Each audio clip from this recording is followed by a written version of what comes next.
Meu nome é Felipe Antunes, sou estudante de Engenharia Mecânica pela PUC Minas e agora vou apresentar um trabalho de cálculo 3 sobre pêndulo. E eu vou começar com a definição de pêndulo. Pêndulo consiste em uma corda inextensível presa em um ponto fixo, na qual sua outra extremidade tem uma massa pontiforme que oscila. Isso forma um movimento periódico que se limita em movimentos alternados em torno do ponto central.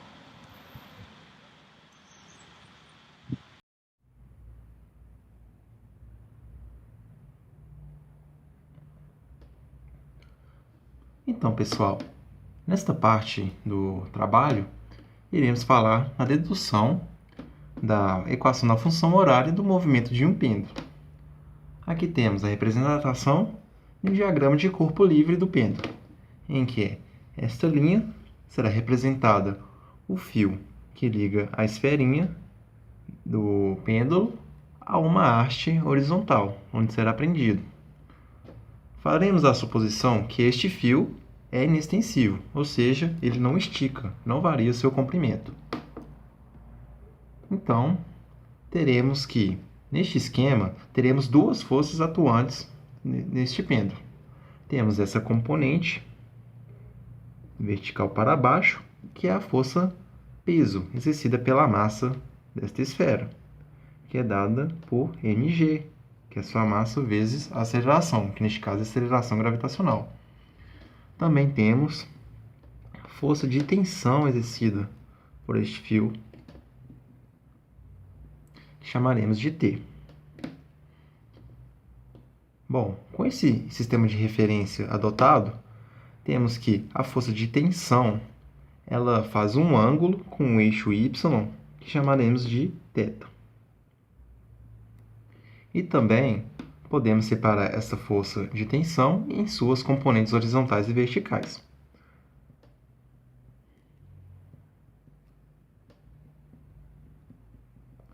Aqui, então, a gente tem a componente vertical, componente horizontal, né? Se a gente for virar aqui, a gente tem o cosseno deste ângulo, cosseno não, me desculpem, o seno deste ângulo. Então, aqui, seno de θ, T, seno de θ, e aqui, sua componente T, cosseno de θ. Bom, a gente observa que a força peso, mg, e a componente T cosseno de θ da tensão, elas se anulam, de modo qual que temos uma força resultante diferente de zero nesta representação, que é dada pela componente T seno de θ da tensão. Então, primeiramente, a gente pode escrever aqui a componente peso mais a componente T cosseno de θ é igual a zero. Ela se anula. E como temos uma força resultante diferente de zero, podemos aplicar a segunda lei de Newton, que diz que a força T seno de θ é a massa vezes a aceleração, que neste caso a massa continua sendo a massa desta esfera. Bom, das duas equações, a gente vê que a gente consegue isolar T, né? Vamos isolar T aqui nessa equação. A gente vai ter que, passando mg para o outro lado, teremos menos mg, cosseno de θ passa dividindo. Cosseno de θ. Então, a gente tem que T é igual a isso, certo? Substituindo este valor de T nesta equação de baixo, teremos que mg menos mg T seno de θ, né? Seno de θ sobre o cosseno de θ. Isso é a massa vezes a aceleração. Bom, deste lado da equação e deste lado temos a massa, então podemos simplificar. E lembrando a identidade trigonométrica que o seno de um ângulo dividido pelo cosseno deste mesmo ângulo é igual à tangente deste ângulo. Então, reescrevendo, a gente tem que a aceleração é g menos g tangente de θ, que é igual a isso. Beleza?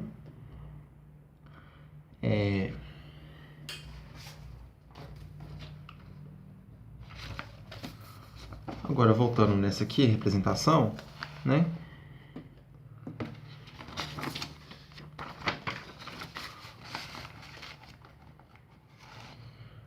Agora, fazendo uma outra suposição, que este fio inextensível possui um comprimento L, podemos relacionar o deslocamento desta esfera em função do seu ângulo e seu comprimento. Então, vamos chamar o deslocamento de S de t, uma função que depende do tempo, né? Que conforme passa o tempo, este pêndulo vai estar oscilando para lá e para cá, é igual ao quê? Ao comprimento vezes o ângulo, que é uma função que também depende do tempo. Agora, voltando nessa outra equação, a gente pode reescrevê-la da seguinte forma.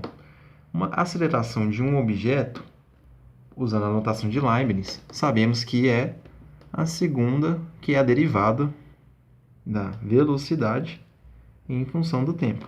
Então, reescrevendo, derivada da velocidade em função do tempo é menos g tangente de θ.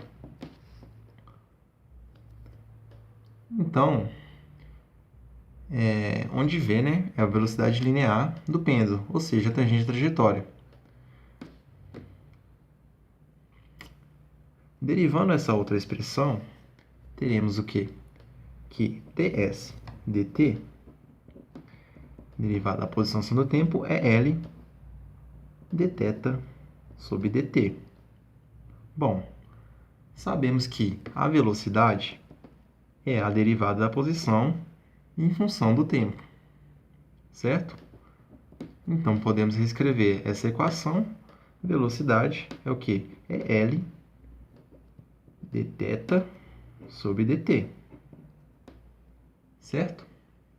De modo qual que podemos relacionar aqui a derivada da velocidade, que é esta expressão, né? É o quê? Em função do tempo. Bom, como temos que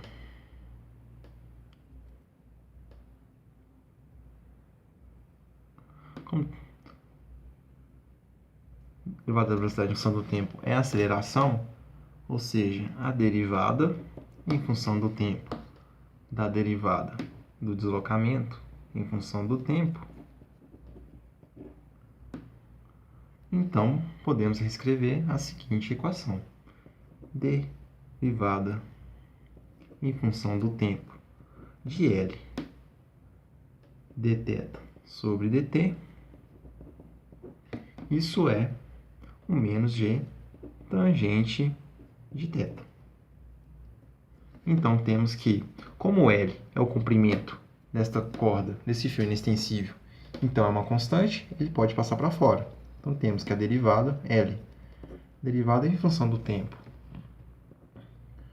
do dθ sobre dt, isso é igual a menos g tangente de θ. De modo qual que temos que L, a segunda derivada de θ sobre dt, é igual a menos g tangente de θ. Passando esse g tangente de θ para o outro lado, passando este L dividindo, primeiramente, passando este L dividindo para o outro lado da equação, a gente tem que derivada segunda da tangente, derivada segunda de θ sobre dt é igual a menos g sobre L tangente de θ. Certo? Passando essa expressão para o outro lado, a gente tem então que derivada segunda de θ em função do tempo é igual, passando para o outro lado, né? Então, mais g sobre L tangente de θ. Isso tem que dar igual a zero.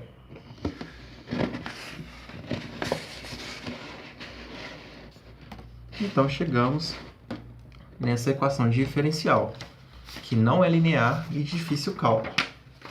Então, a gente vai usar o artifício da aproximação utilizando uma série de Maclaurin. Fazemos a aproximação de θ. A nossa tangente de θ será aproximada a uma f de θ, que será o somatório de n variando de 0 até infinito da enésima derivada do ponto zero sobre n fatorial θ a n. Bom, então teremos que a nossa função será aproximada da tangente de θ. Resolvendo, então teremos, para n igual a zero, a derivada zero no ponto zero, a derivada zero de algo é a própria função. Então teremos a tangente de zero. E zero, que é igual a zero.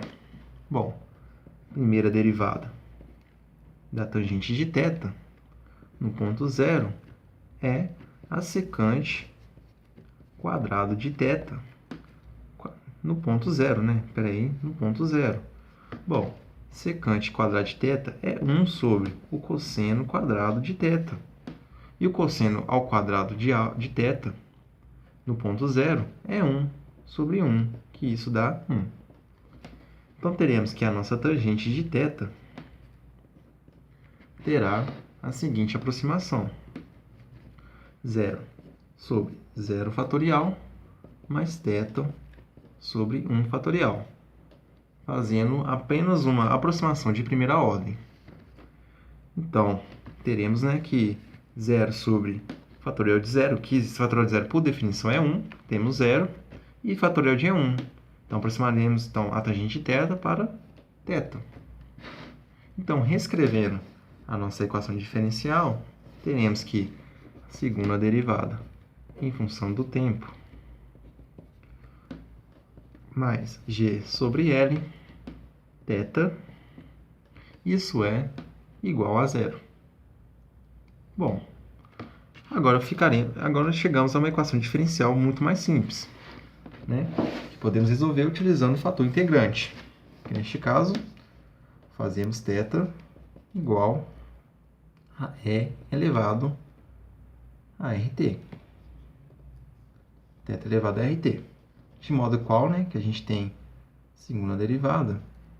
Então, θ, duas linhas, é o quê? É o R ao quadrado de E elevado a RT.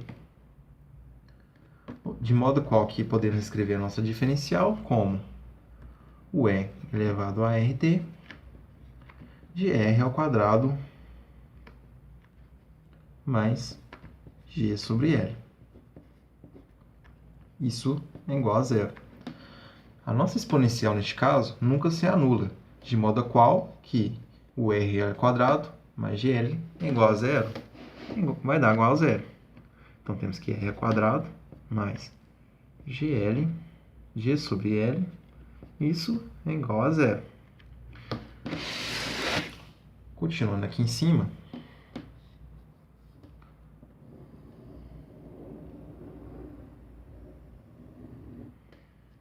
temos que o R ao quadrado mais G sobre L, isso tudo tem que dar igual a zero. Vamos isolar o R. Então, temos que R ao quadrado é menos G sobre L. Passando uma raiz, temos que R, então, é igual a raiz quadrada de menos G sobre L. Bom, aqui a gente temos que menos, né? Menos 1, né? Que multiplica G sobre L. E sabemos que raiz de menos 1 é igual a I. Então, podemos escrever que R é igual a I mais ou menos I, né? Passamos raiz quadrada, menos G sobre L. Com isso, chegamos à determinação da frequência angular de oscilação deste pêndulo, que neste caso será a sua velocidade angular, que chamaremos de ômega. Temos que ômega, então, é a raiz quadrada de G sobre L. Neste caso, trataremos a equação deste pêndulo como apenas no campo dos reais, no modo qual que este número imaginário trataremos ele como real. Então, sabemos que, pelas leis da física e as relações matemáticas, que ômega é igual a 2π sobre período. Certo? Então, reescrevendo, temos que 2π sobre período é igual a G sobre L. De modo a qual que o período é igual a 2π, que multiplica L sobre G. Então, chegamos à determinação do período deste pêndulo. Agora, voltando para solucionar a equação diferencial.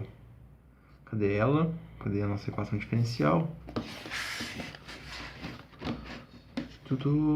Voltando agora na resolução da nossa equação diferencial, sabemos que ela tem a solução geral, né?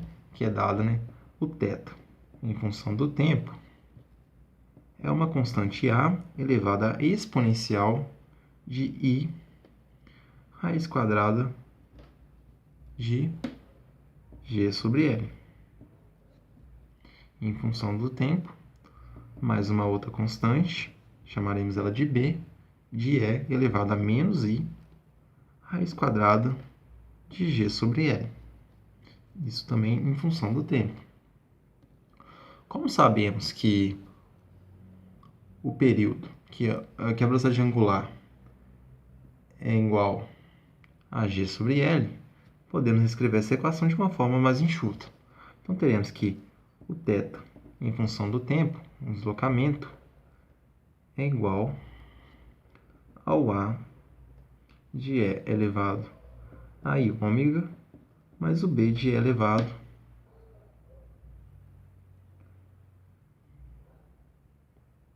a ômega, menos I ômega.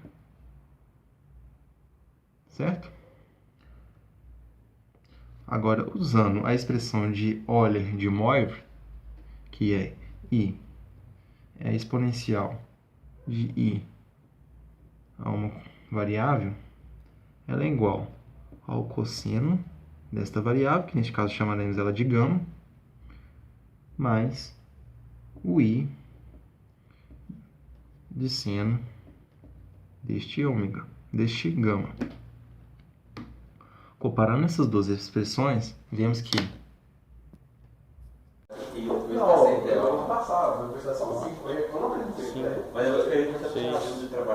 sete, oito, nove, 10. 1, 2,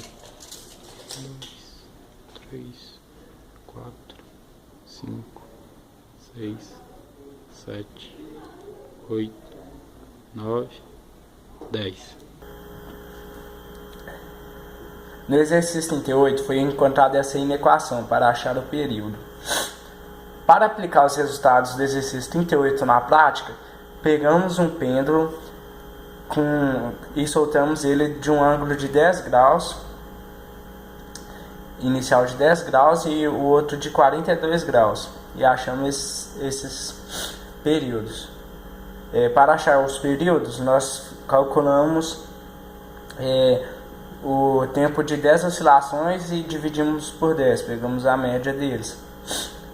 Para ser mais, porque para pegar de um por vez seria muito difícil. para pegar só de um, seria muito impreciso, já que é muito rápido. E o comprimento utilizado foi 0,39, diferente do exercício, que no exercício se utilizou 1 metro. Depois de feito isso, encontramos os tempos de 1,23 segundos e 1,38 segundos, com a margem de erro de 0,07. Depois disso, para comparar com os resultados do exercício 38, que aquele tempo, aquele período foi encontrado medindo experimentalmente, né? Agora, para encontrar o resultado teórico, no caso utilizando a inequação do exercício 38, foi encontrado esses resultados. E aí verificamos que